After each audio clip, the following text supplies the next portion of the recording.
what is outline? So we will talk about first of all high-speed impact, right? What is it? It can be used only for destruction, or can we do something else with high-speed impact phenomenon? So of course, if we're talking about new process, especially nowadays, we need to decrease, for example, carbon emission, but not that. Sometimes we need to decrease the process temperature. And then why do we need such decrease process temperature? So after that, I will talk about aerosol deposition, just briefly describe what is it. And I will focus on discussion, is it room temperature process or not? Is it indeed room temperature process or not? And we will talk about what is the mechanism of aerosol deposition. And at the end, at conclusion, I will show some applications of aerosol deposition methods. Okay, so when we talk about high-speed impact, we immediately think about destruction. And why? Because we think if we have a stone and throw against the glass will be broken. This is typical example of failure, right? So impact means failure. Impact of some space object also produce some huge impact on the Earth, for example. This is left slide, of course, moon, but this is a crater in Arizona. By the way, that was 50,000 years ago, and this iron meteorite was only 15 meters in diameter. This is destruction, right? This is destruction. High-speed impact, destruction. High-speed bullet, destruct. If we're angry, sometimes we do some things. It's very difficult to implement high-speed impact for production. So just let's, for a moment, estimate what is the pressure in during the impact, high-speed impact. This is just for illustration. So if we have two bodies, for example, two bodies, two disks, and densities of two disks is rho, and u is velocity of the impact, and c is in the first approximation sound speed of propagation of the sound in these materials. If we collide two materials, the same materials with velocity u, the pressure in this shock wave, pressure during impact can be determined very simple. This is density times speed of sound in the materials times velocity of impact divided by 2. And if we impact stainless steel with velocity 5 kilometers per second, which is much less than the speed of meteorite, which produced Arizona crater, right? And we impact stainless steel again, the pressure will be 150 gigapascal. How much is it? You will see in the next slide, but temperature will increase up to 700 Celsius, right? So, but that will be very, very, very short period process.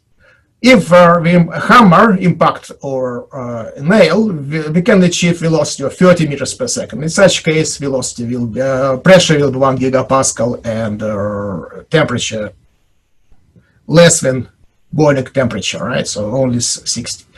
So, and this is some illustration. So we are in normal conditions. We are here. Everything is good. Impact of a hammer, 1 gigapascal. 500 gigapascal, which is less than impact of two stainless steel plates, but 500 gigapascal is approximately pressure in the center of the Earth, right? So, but can we use impact energy not for destruction, but for production? So now let me introduce aerosol deposition method. And what is the motivation of aerosol deposition method? So there are many needs especially for in MEMS applications, when you need to produce some ceramics, for example, piezoceramics actuators, right? So you need to create high density pump array, or make some microfluidic device, right? So some mixer, micro pumps, of course, still hard disk drives are still necessary. So, and for that you need some actuator, you need microscanners.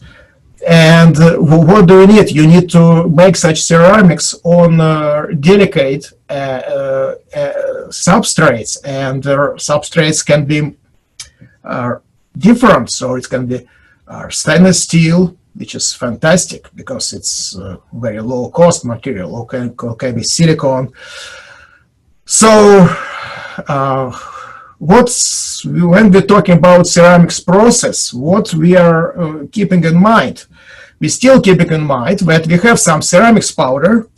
We heat up such ceramics powder. We increase temperature, and we create some bonding between ceramics particles. Right. So this is conventional synthesis of ceramics. So for synthesis of aluminum, we need extremely high temperature, right? And also time consuming and energy consuming. So of course, nobody want to completely eliminate such ceramics process, but when we have high temperature ceramics process, we immediately have problem of increasing grain size. Sometimes we don't want to increase grain size of final products of ceramics.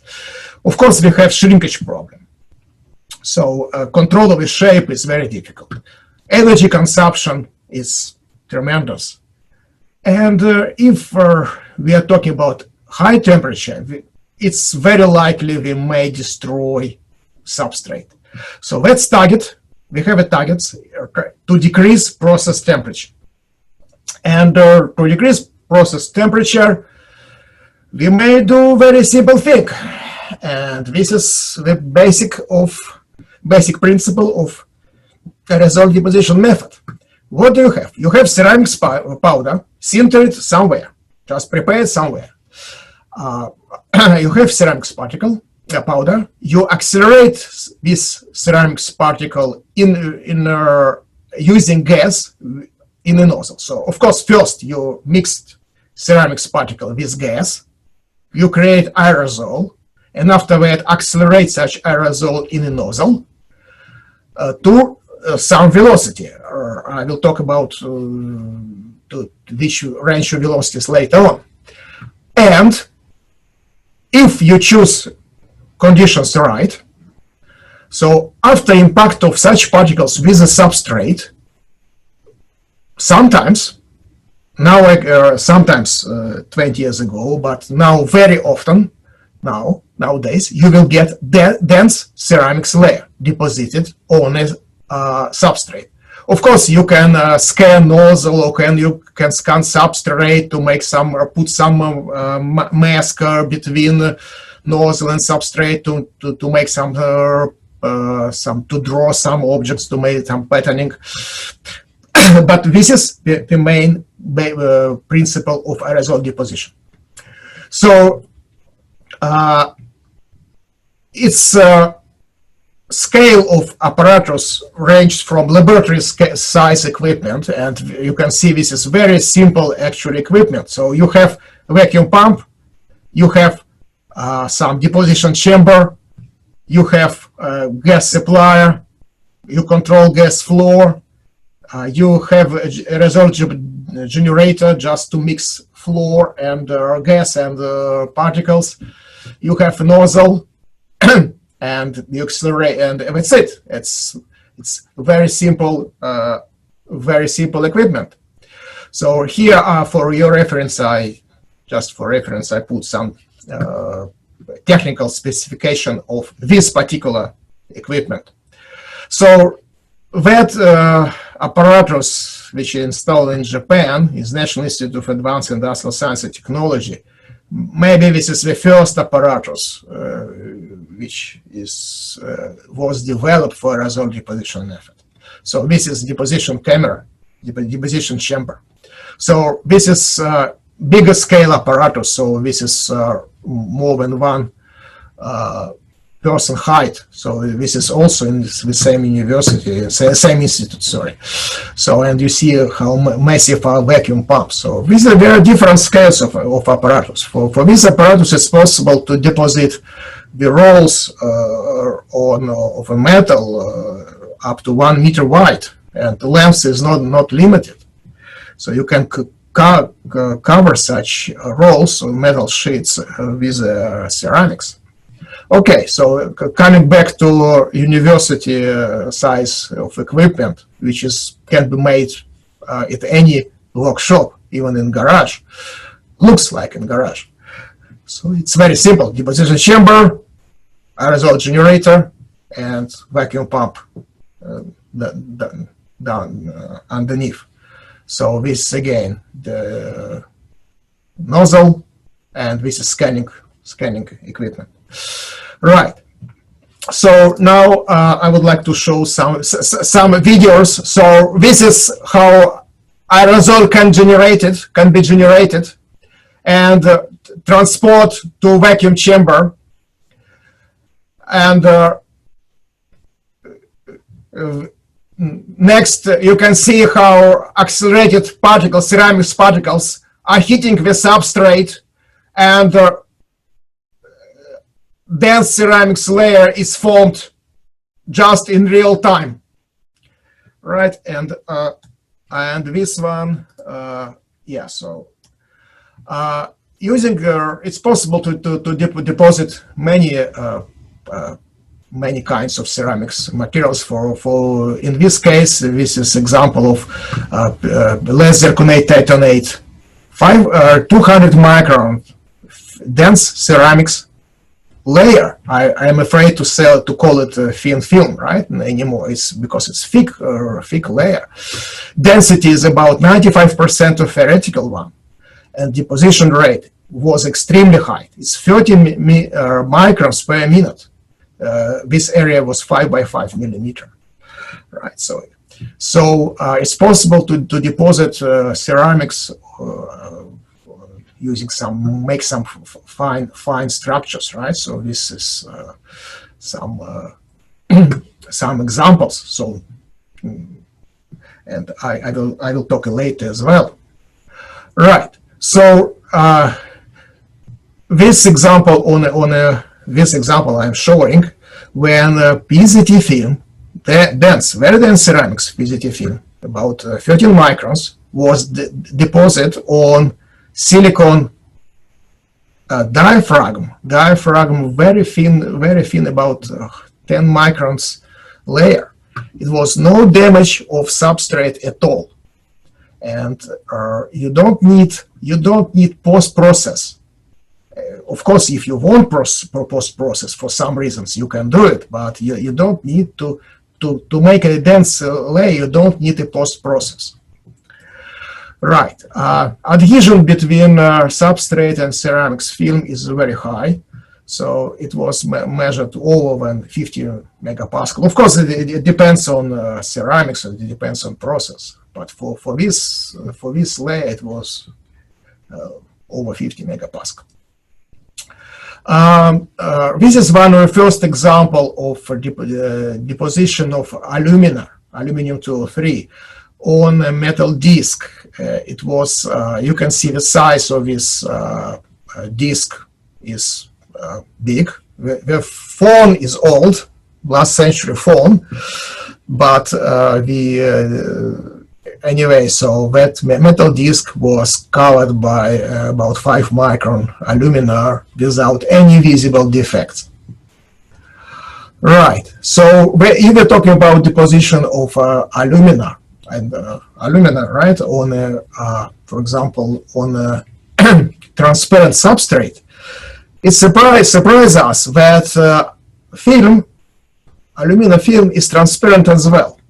You can see some examples, so a couple microns of alumina film is completely transparent for light, for optical light. However, there are some so-called some damage of the edges of the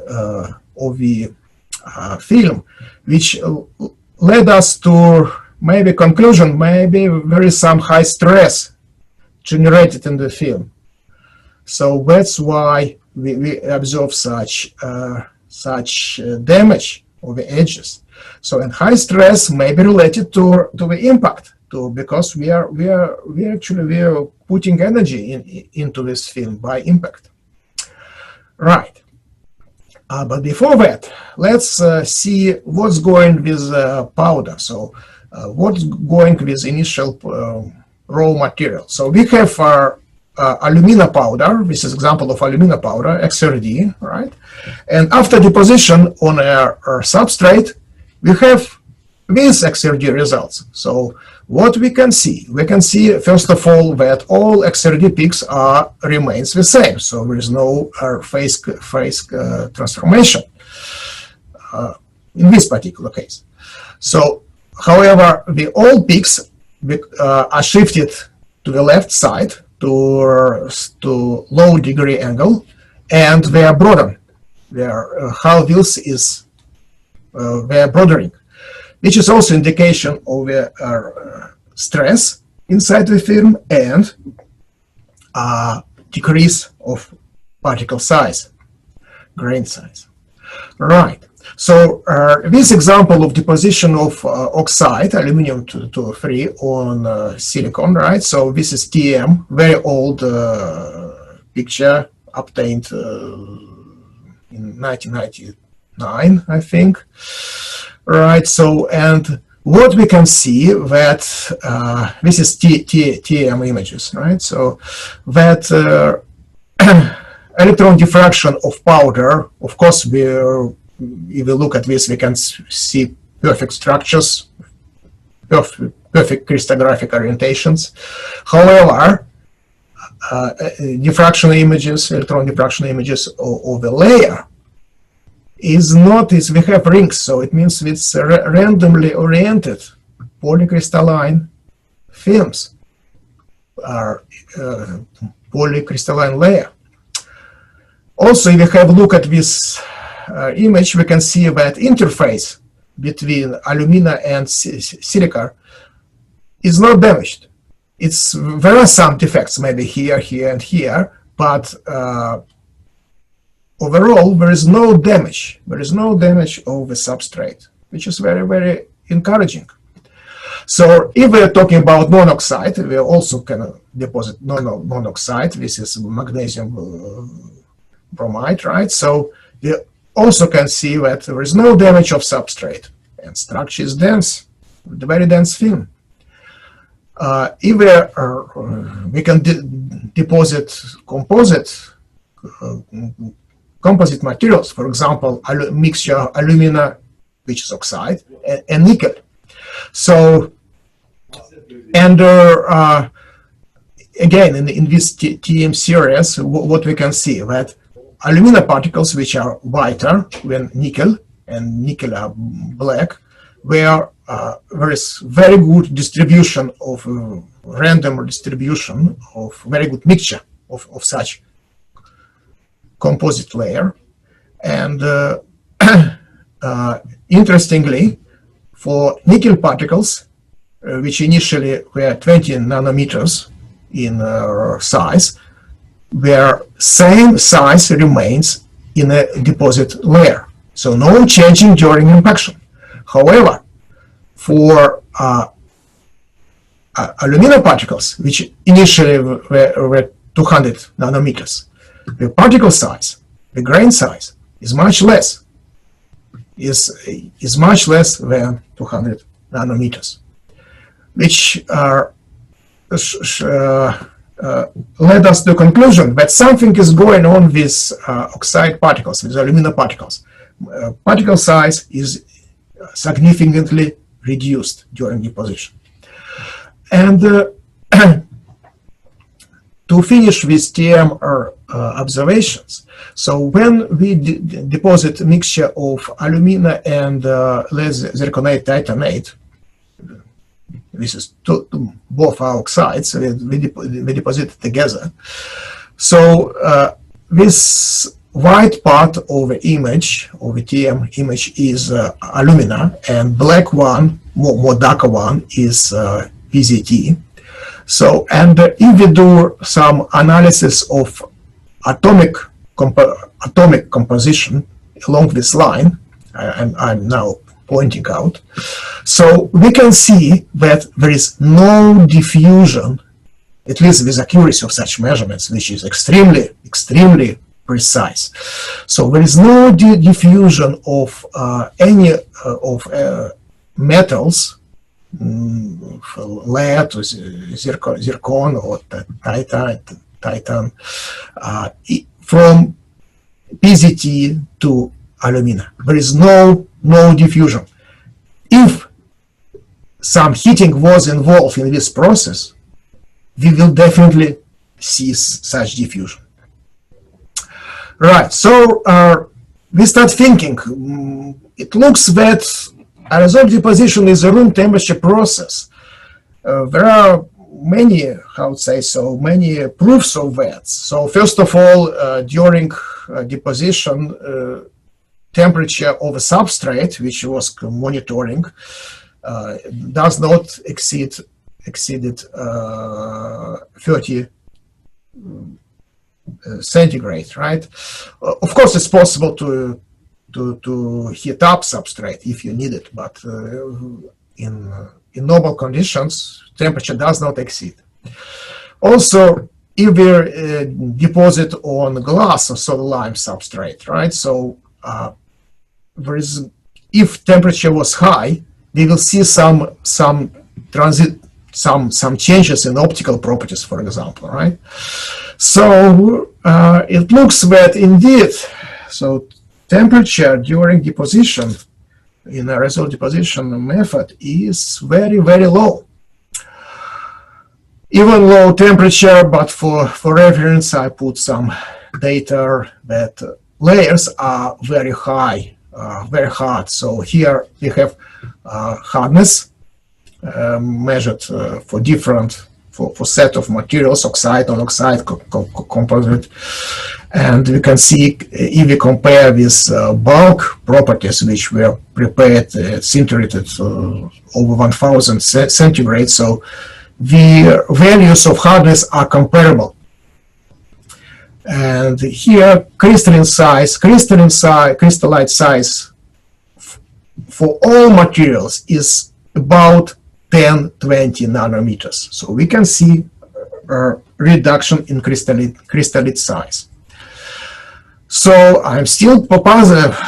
I have a question: is a room temperature process or not? And to finally prove that, we need to understand what is the speed, particle speed in the aerosol deposition method. And that was a very interesting task, how to measure particle velocity. Particles are very small. Velocity, we don't know, but what to do? And we propose to do this thing. We have a jet, right? And we have a slit. We have a slit which cuts that jet. And as it cuts this jet, so very small particles which are here, they are moving and they are deposited on a substrate. If we know geometry of this setup, if we know geometry of this setup, if we measure, for example, distance between two deposited objects and their lengths, and we know velocity of movement of this, I will call it substrate, right? So substrate with very small slit, which is placed at some distance from it. So we can measure velocity of the particles by very simple. So just from this geometry. Of course, in this paper we we did more complicated thing. We take into account some spreading of a beam and so on, so forth. But it's very simple principle. And how it looks like in reality. So we have a nozzle. This is a picture. We inside the deposition chamber. This is nozzle. This is that substrate and some slit here. And actually that thing that is rotating by this motor, and speed of rotation is monitoring by some sensors. So you rotate in one direction and you rotate in another direction. And most importantly, you measure velocity only of particles which can be deposited on substrate. If particle can be deposited on a substrate, will be no mark on a substrate. And this picture shows calibration, how if it was not rectangular nozzle, it was just small, very tiny nozzle. And if we change velocity of substrate, we change the rotation, speed of rotation of this disk, and how position changes with times, depending on velocity. And we see, so it's linear. So it means that formula works very well. And here, results of deposition of ceramics, PZT ceramics on the stainless steel substrate, and slit was here between, and we rotate clockwise and counterclockwise for maybe less than 1 minute.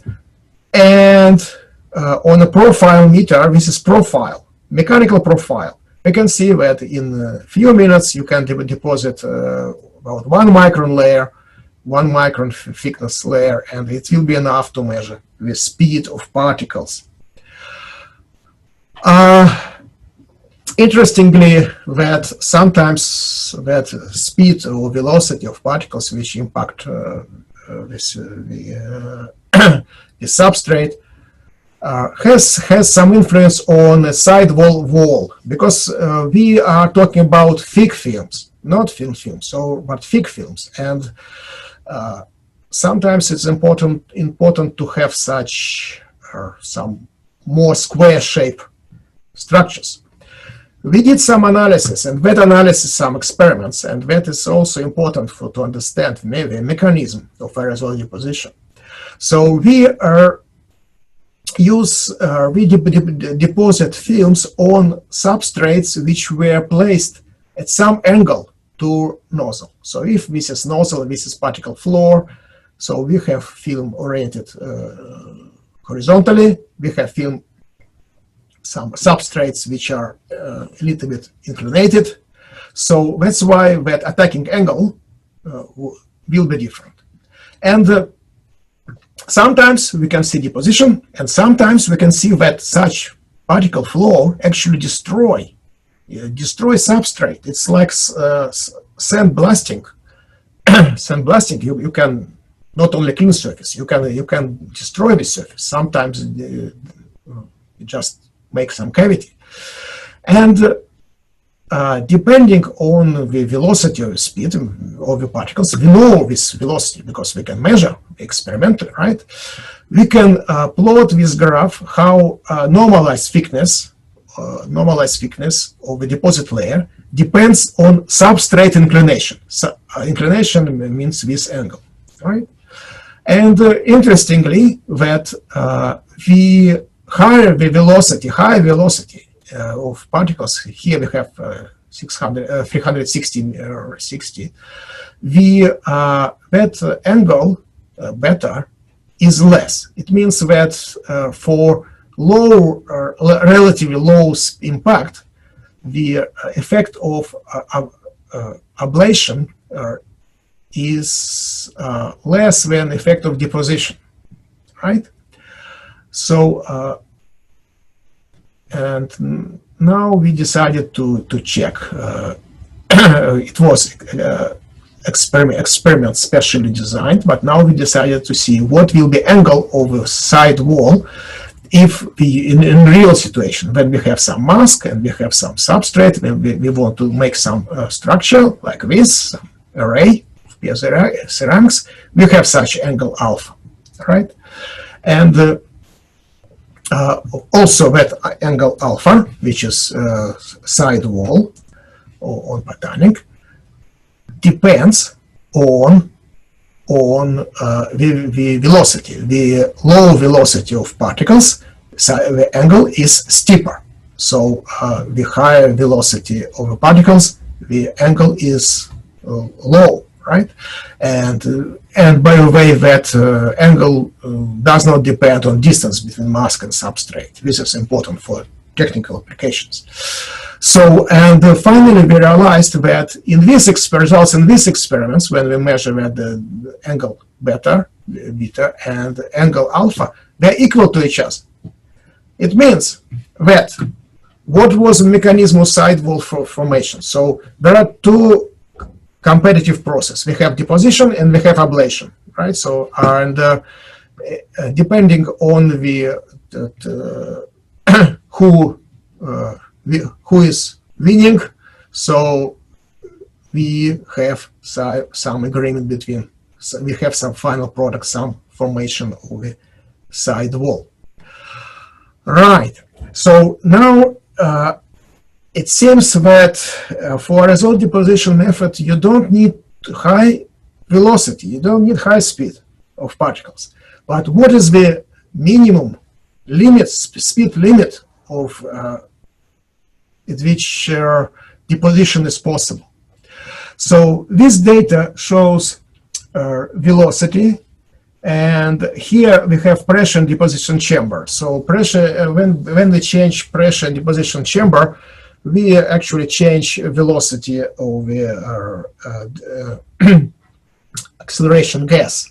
So for this nozzle, for this and for this gas consumption, so velocity of helium gas, we measure velocities, and changes like this. So at the same time, speed of PZT particles, ceramics particles, changes from 400 meters to about 100 meters. So, and it's possible to deposit, to get layer, or ceramics layer, of course, when at this point, when velocity of particles was 400 meters, and even when velocity is 100 meters per second, deposition is possible. Of course, and in this case, you can deposit very fine on very gentle structures. In this case, you can get very high deposition rate. Right, so,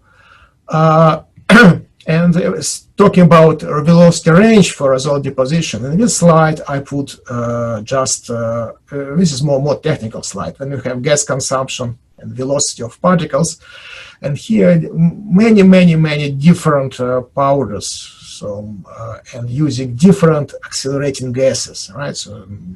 So we can see that velocity range changes from maybe 150 to 800 meters per second. So this is the range of the deposition. So is it high or not? So it's low. Its velocity is low. Temperature will not increase a lot during such impact. So temperature can increase by only a fraction of a degree in this case. However, we decided to see how temperature affects on deposition. So we did special experiments. So we tried to increase substrate temperature during deposition. And we use aluminum particle powder, and we deposit on glass substrate to make it transparent. So when substrate temperature was 25 Celsius, you can see that layer is transparent. This is black background, this is white background, more or less transparent. But when we start increased temperature, something start happening with deposited layer, and the temperature is more than 500. I don't think we have dense ceramics here. So let's analyze these layers. So this is substrate temperature, of course, after during process measurement and measurement of hardness after that. And we can see while we increase substrate temperature, when we increase process temperature, hardness decreases. So, and if we see some XRD analysis, this XRD is typical, very typical for as deposited layer of alumina. So broadened peaks and very and seems high stress. But when we increase temperature, the deposition of the layer, or I will say compaction, pre-compaction of layer, is very similar to XRD of initial powder, right? So when we increase temperature, we don't have aerosol deposition anymore principles. We have some different mechanisms. So aerosol deposition method works when temperature is low. Even when we decrease substrate temperature to negative temperature, so we can get the layer which is, how to say, has property very similar to that deposited at room temperature. Right, so now we have some understanding, some imagination, what's going on with particles during acceleration, during impact, when we have room temperature deposition. Yes, so we have particles which accelerates about 200 meters per second. This is time in nanosecond. Particle impact substrate, damaged, actually, and our particles collapsed. And you can see particles are damaged. Some fractures occurred. This is very some very clean surfaces occurred during opening of these fractures, and particles can rebond to each other. As a result, we have very dense layer. If we have heated substrate, material becomes less brittle, right? So maybe no fractures, no damage of particles can be observed. And of course, some bonding due to heating occurs, but layer is not so dense and layer is not so strong. So of course, this is just imagination. To do experiments of the direct observation of damage of high-speed particles, which are very, very small, it's impossible until now. It's simply not possible. This is just, we can't do it directly. This is our imagination. Right.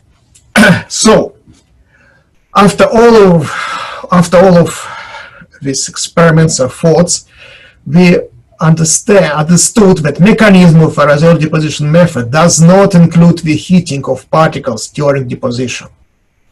And moreover, it's different from conventional deposition techniques.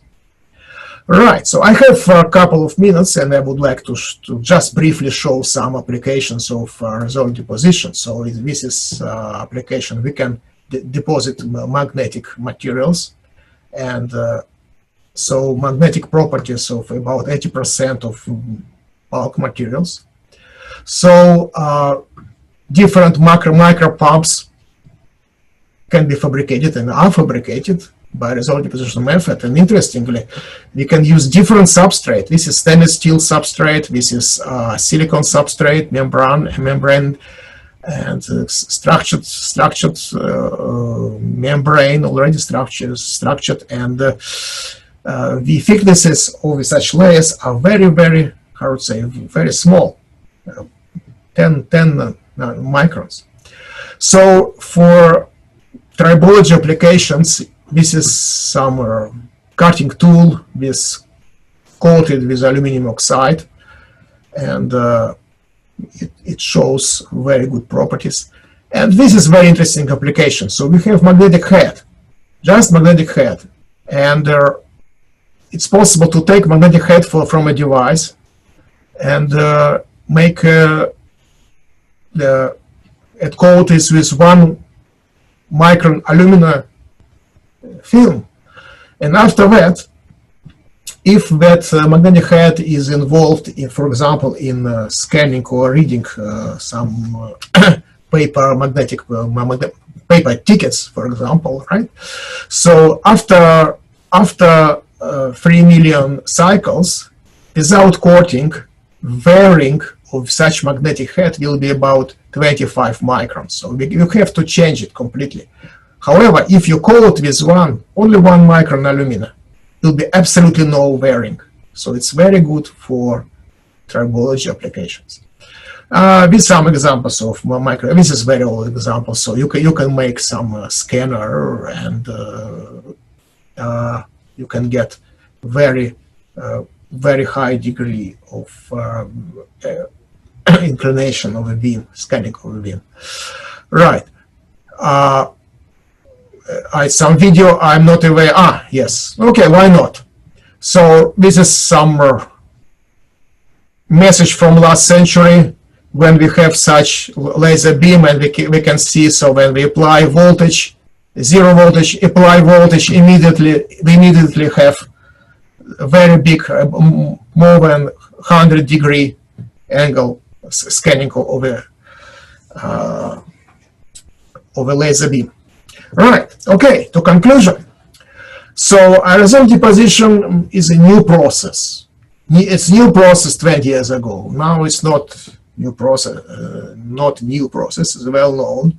So many people are involved, many companies, many universities are dealing with this aerosol deposition methods. I'm reviewing many papers still. So mechanism is not described. Is not described in detail yet. So there are many attempts, many attempts to describe it. However, it still puzzles us. What is the real mechanism of formation of ceramics film at very low temperature? So thank you very much for your attention.